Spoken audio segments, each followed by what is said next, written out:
mga kakaibang gawi at ugali ng mga Pinoy sa Denmark. Magandang araw sa inyong lahat, sa lahat ng Pilipino sa buong mundo.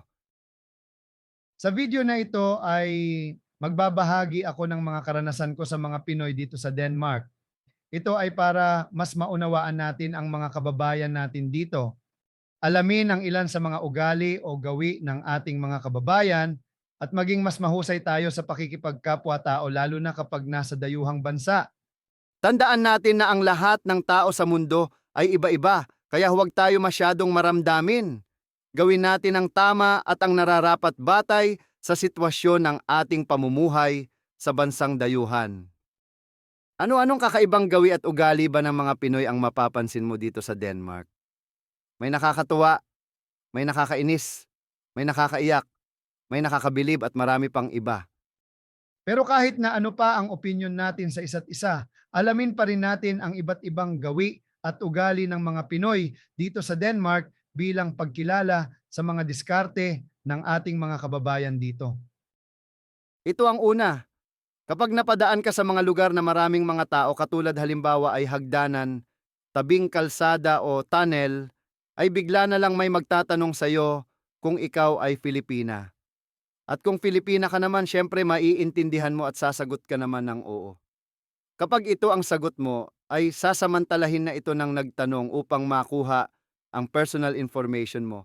Kakaibiganin ka nila at makikipagkasundo kung kailan ka pwedeng puntahan at kausapin sa iyong tahanan upang maging miyembro ka ng kanilang relihiyon.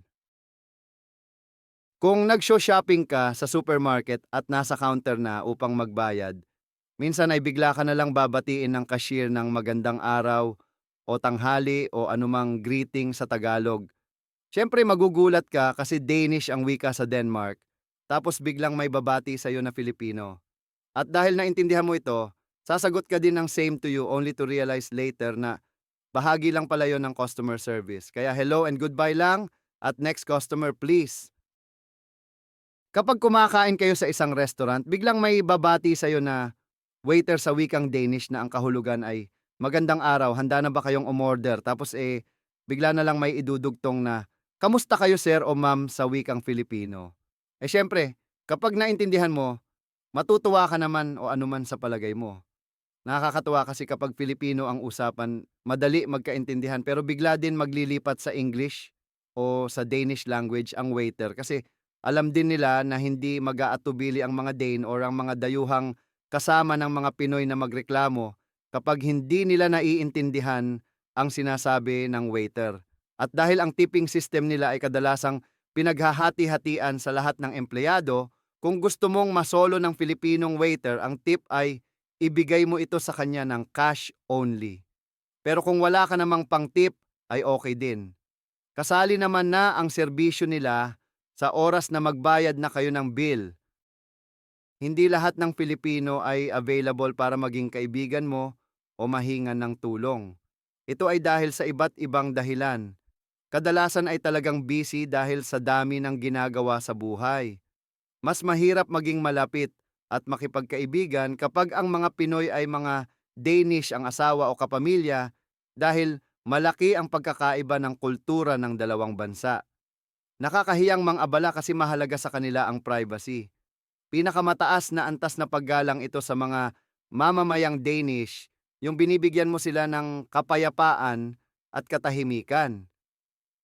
Kung ang mga Filipino ay very hospitable, sila naman very private. Depende na lamang siguro sa mga tao kung gusto kanilang pagbigyan ng oras at pagkakataong makasama.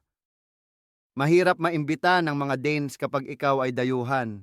Kaya naman ang ginagawa ng mga Filipino ay kami-kami na rin ang nag-iimbita ng mga kapwa Pilipinong kababayan natin para yung mga asawa at kapamilya ng mga Danish ay matuto din ng pakikisalamuha sa mga Pinoy at maging maalam din sa kultura natin.